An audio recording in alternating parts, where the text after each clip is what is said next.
اب بھائیو آخر میں میرے ایمان کا تقاضا یہ ہے کہ میں مکمل حدیث غدیر خم بیان کر دوں، یعنی میں اتنا اس کا ذکر کر رہا ہوں غدیر خم تو اس کے جتنے بھی طریق ہیں میں نے ریسرچ پیپر 5B میں لکھے ہیں، میں اس کو بیان کر دوں، لیکن ڈیٹیل میں جانے سے پہلے ایک دفعہ دروشی پڑھ لیجیے۔ اللہم صلی علی محمد وعلی آل محمد کما صلیت علی ابراہیم وعلی آل ابراہیم انک حمید مجید، اللہم بارک علی محمد وعلی آل محمد کما بارکت علی ابراہیم وعلی آل ابراہیم انک حمید مجید۔ عثمان بھائی یہ والا اے سی بھی چلا دیں، کریٹیکل ریکارڈنگ ہو چکی ہے، یہ ریکارڈنگ میں آواز آ جاتی ہے اس بڑے اے سی کی، آپ چلا دیجیے انشاءاللہ۔ بلکہ سب سے زیادہ پسینہ تو مجھے آ رہا ہوتا ہے نا، کیونکہ میں بول رہا ہوتا ہوں، بولنے والے بندے کو زیادہ آتا ہے۔ بھائیو صحیح مسلم میں حدیث ہے انٹرنیشنل نمبر کے مطابق 553 آپ صلی اللہ علیہ وآلہ وسلم نے ارشاد فرمایا کہ جو شخص وضو کرنے کے بعد ایک دفعہ پڑھ لے اشہد ان لا الہ الا اللہ وحدہ لا شریک لہ واشہد ان محمدا عبدہ ورسولہ، تو اللہ تعالیٰ جنت کے 8 دروازے اس کے لیے کھول دے گا۔ الحمدللہ، تو جنت کے 8 دروازوں کی نسبت سے میں نے ریسرچ پیپر نمبر یہ 5B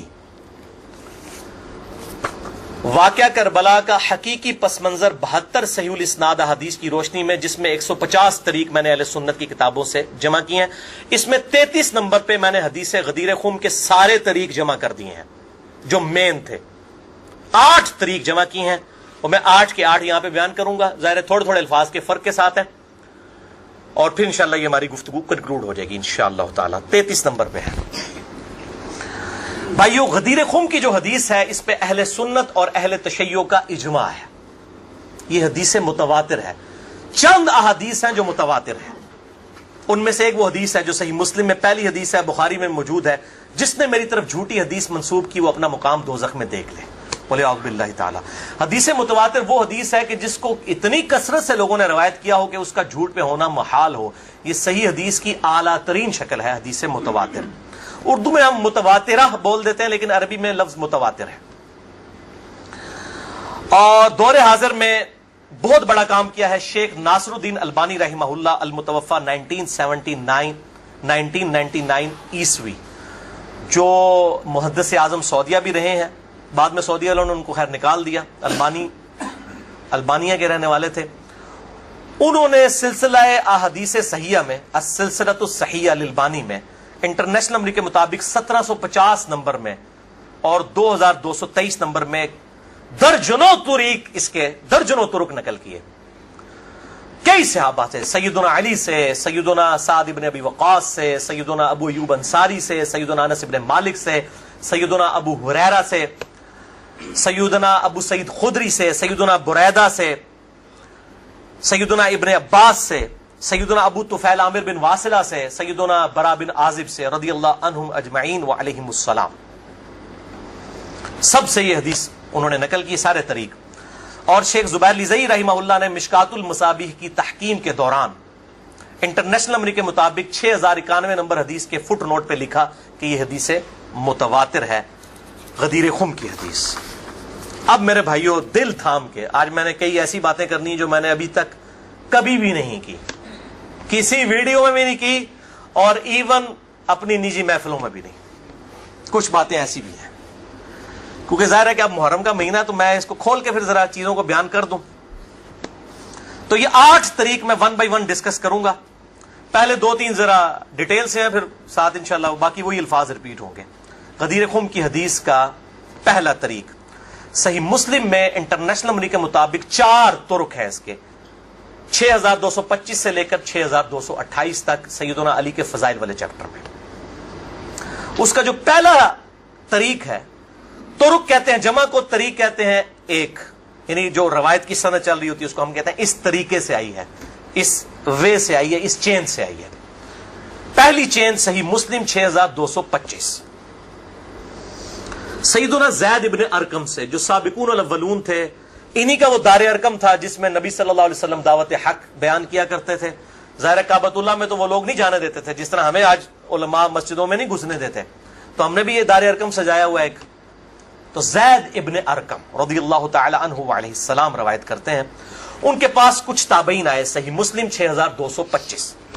انہوں نے کہا زید آپ کتنے خوش نصیب ہیں، شروع میں آپ نے اسلام قبول کر لیا، نبی صلی اللہ علیہ وسلم کے ساتھ آپ نے نمازیں پڑھی، آپ کے ساتھ جہاد کیا، آپ صلی اللہ علیہ وسلم سے ڈائریکٹ حدیثیں سنی، آپ کی صحبت کی، آپ تو بہت خوش نصیب ہیں۔ ہم آپ کے پاس صرف اس لیے آئے ہیں کہ آپ ہمیں کوئی ایسی بات سنائیں جو خود آپ صلی اللہ علیہ وسلم سے آپ نے سنی ہو۔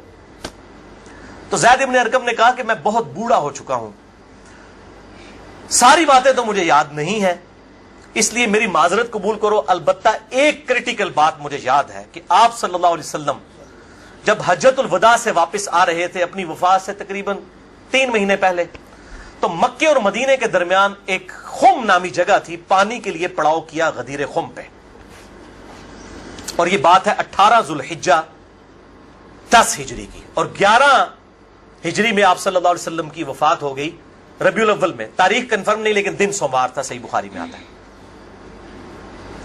آپ صلی اللہ علیہ وسلم نے خم نامی گاؤں میں اونٹ کے پالان کا آپ کے لیے ممبر بنایا گیا، آپ صلی اللہ علیہ وسلم نے اس پہ چڑھ کر خطبہ دیا، اور الفاظ ہی بڑے کنکلوڈنگ ہیں، ہم نے اپنے منہج پہ بھی لکھا ہوا ہے، اے لوگوں آگاہ ہو جاؤ، میں بھی ایک انسان ہوں، قریب ہے کہ اللہ کا قاصد یعنی موت کا فرشتہ میرے پاس آئے اور میں اس کی دعوت قبول کر لوں۔ لوگوں آگاہ ہو جاؤ، میں اپنے بعد تم میں 2 بھاری چیزیں چھوڑ کر جا رہا ہوں، یہ ہے حدیث ثقلین۔ ان میں سے پہلی چیز اللہ کی کتاب ہے، اس میں ہدایت ہے، اس میں نور ہے، تم اللہ کی کتاب کو پکڑو، اپنا تعلق اس کتاب کے ساتھ مضبوط کرو، اللہ کی کتاب اللہ کی رسی ہے، جو اس کو پکڑے گا ہدایت پر ہوگا، جو چھوڑ دے گا گمراہ ہو جائے گا۔ پھر زید ابن ارقم کہتے ہیں آپ صلی اللہ علیہ وسلم ترغیب دلاتے رہے، اللہ کی کتاب، اللہ کی کتاب، اللہ کی کتاب، لیکن امت نے چھوڑ دی کتاب۔ اور پھر آپ صلی اللہ علیہ وسلم نے فرمایا دوسری بھاری چیز میرے اہل بیت ہیں، میں اپنے اہل بیت کے معاملے میں تمہیں اللہ سے ڈراتا ہوں، میں اپنے اہل بیت کے معاملے میں تمہیں اللہ سے ڈراتا ہوں، میں اپنے اہل بیت کے معاملے میں تمہیں اللہ کا خوف دلاتا ہوں۔ اچھا، اب ظاہر ہے اس زمانے میں بھی لوگ موجود تھے، لوگوں کے کان کھڑے ہو گئے، حضرت معاویہ بن ابی سفیان رضی اللہ تعالیٰ عنہ کا دور تھا، تابعین نے سیدھا سوال ہی عجیب و غریب کر دیا، انہوں نے کہا زید یہ حضور کی بیویاں اہل بیت نہیں ہیں؟ دیکھو، بجائے پوچھنے کے سینئر صحابی سے پوچھتے کہ اہل بیت کون ہے، ان کو فوراً پتا چل گیا کام کی طرح ہو ہی جا رہا ہے، یہ حضور کی بیویاں اہل بیت نہیں ہیں۔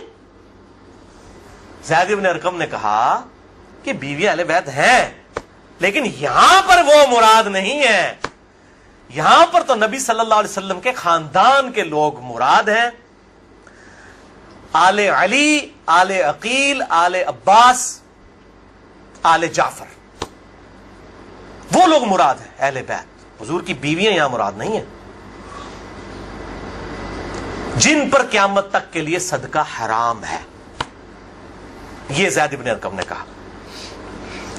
ایتے تھوڑا کوڑا سیجے طریق، اگلا بڑا سخت جے، میں ڈر رہا ہوں یہ بیان کرتے ہوئے، لیکن اس میں نے پمفلٹ میں لکھ دیا ہوا ہے، لیکن وہ لوگ پڑھ کے گزر گئے ہوں گے، لیکن میں اب آپ کو توجہ دلاؤں گا۔ صحیح مسلم 6228 نمبر طریق،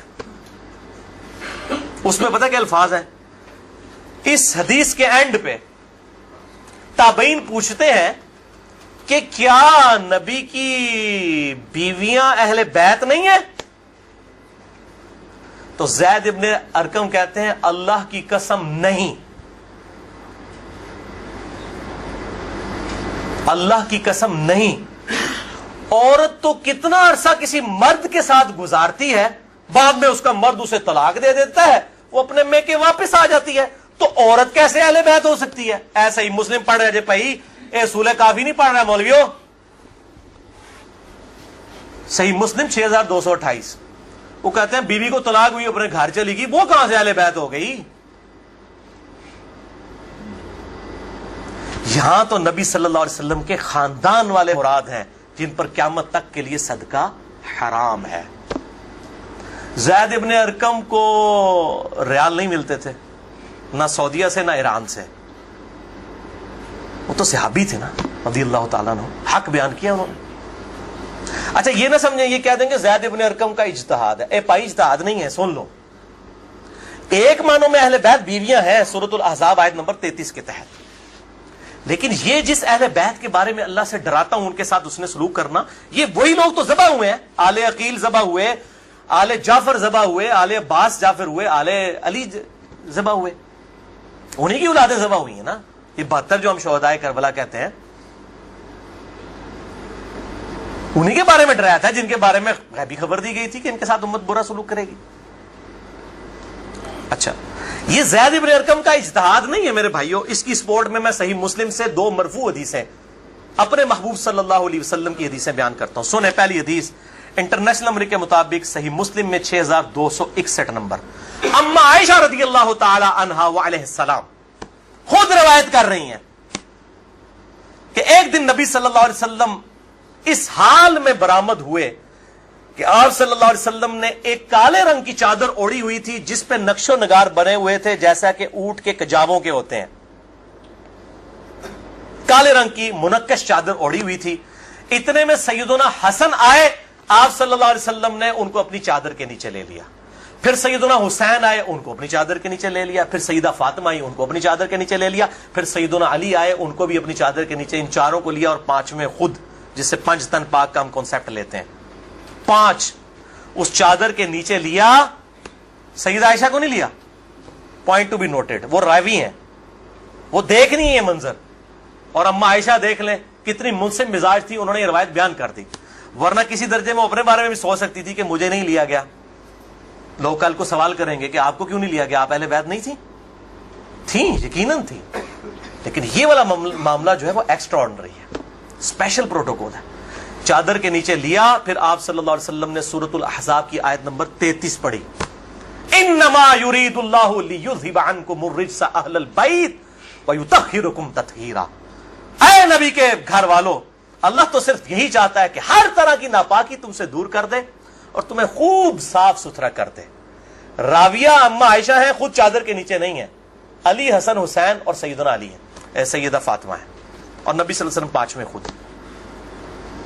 تو زید ابن ارقم نے کوئی غلط بات نہیں کی ہے، ان کو یہ حدیثیں پتہ تھیں. اور دوسری حدیث صحیح مسلم سے ہی انٹرنیشنل نمبر کے مطابق 6220 نمبر. یہ بڑی لمبی حدیث ہے، میرا ٹاپک کسی دوسری طرف چلا جائے گا اور کچھ بن جانا ہے. چونکہ میں اس کو لکھ چکا ہوں ان 150 روایتوں والے 72 والے احادیث والے، لہذا میں اس کا ایک پورشن بیان کرنے لگا ہوں. باقی جسے شوق ہو تو وہ پڑھ لے، اس کے اندر میں نے لکھا ہے اس کا پورا طریقہ. ورنہ معاملہ کہیں سے اور ہی نکل جانا ہے. پھر سب و شتم والا ایشو ڈسکس ہو جانا ہے، حضرت معاویہ کے دور میں جو سیدنا علی کے پر لعنت ہوتی تھی، وہ والا ٹاپک اس میں ڈسکس ہو جانا ہے. اس لیے میں اس حدیث کا آخری جز بیان کر رہا ہوں کہ سیدنا سعد ابن ابی وقاص رضی اللہ تعالیٰ عنہ کہتے ہیں کہ جب آیت مباہلہ نازل ہوئی نجران کے عیسائیوں کے ساتھ، نبی صلی اللہ علیہ وسلم کی 1-to-1 ڈبیٹ ہوئی. اینڈ پہ ہوا کہ ٹھیک ہے مباہلہ کرتے ہیں، کون حق ہے کون باطل ہے. سورہ ال عمران آیت نمبر 61 نازل ہوئی، فَقُلْ تَعَالَوْا نَدْعُوا أَبْنَاءَنَا وَأَبْنَاءَكُمْ وَأَنفُسَنَا وَأَنفُسَكُمْ وَنِسَاءَنَا وَنِسَاءَكُمْ وَأَنفُسَنَا وَأَنفُسَكُمْ. کہ نبی صلی اللہ علیہ وسلم کو کہا گیا کہ ان کو کہو اپنے بیٹوں کو لے آؤ، ہم بھی اپنے بیٹوں کو لے آتے ہیں. تم بھی اپنی عورتوں کو لے آؤ، ہم بھی اپنی عورتوں کو لے آتے ہیں. تم خود بھی آ جاؤ، ہم خود بھی آ جاتے ہیں. پھر اللہ کے حضور اوپن میدان میں دعا کرتے ہیں، جھوٹے پہ اللہ کی لعنت. اس کو مباہلہ کہتے ہیں. لیکن نہیں آئے. سعد ابن ابی وقاص کہتے ہیں کہ نبی صلی اللہ علیہ وسلم، قرآن میں کیا حکم آیا تھا؟ اپنے بیٹوں کو لے کر آؤ. تو کس کو لے کے آئے؟ سیدنا حسن، سیدنا حسین، سیدنا علی. اور ساتھ کیا تھا؟ اپنی عورتوں کو لے کر آؤ. نبی صلی اللہ علیہ وسلم کی عورت کون تھی؟ سیدہ عائشہ، سیدہ حفصہ، باقی امہات المومنین. لیکن ان کو نہیں لائے، سیدہ فاطمہ کو لے کر آئے. Point to be noted. نازمیوں کے لیے پکی. اگر آپ کو کہے اپنے گھر کی عورتوں کو لے آؤ تو سب سے پہلے بیوی لائی جاتی ہے. آیت مباہلہ میں بیوی نہیں آئی، سیدہ فاطمہ آئی ہیں. اگلی گلا آپ سمجھ جاؤ بھائی زید ابن ارقم نے کیوں کہا. صحیح مسلم 6228 کہ بیوی تو خاوند کے ساتھ کافی عرصہ گزارتی ہے، جب طلاق ہو جائے تو وہ اپنے میکے واپس چلی جائے. حالانکہ نبی صلی اللہ علیہ وسلم نے کسی کو نہیں دی طلاق، لیکن اتنی ننگی بات اس لیے ان کو کرنی پڑی، اتنی سخت بات، تاکہ حق کھل کے بیان ہو. اور نبی صلی اللہ علیہ وسلم نے بھی آپ دیکھ لیں قرآن میں حکم تھا عورتوں کو لے کر آؤ، بیویاں نہیں لے کے آئے.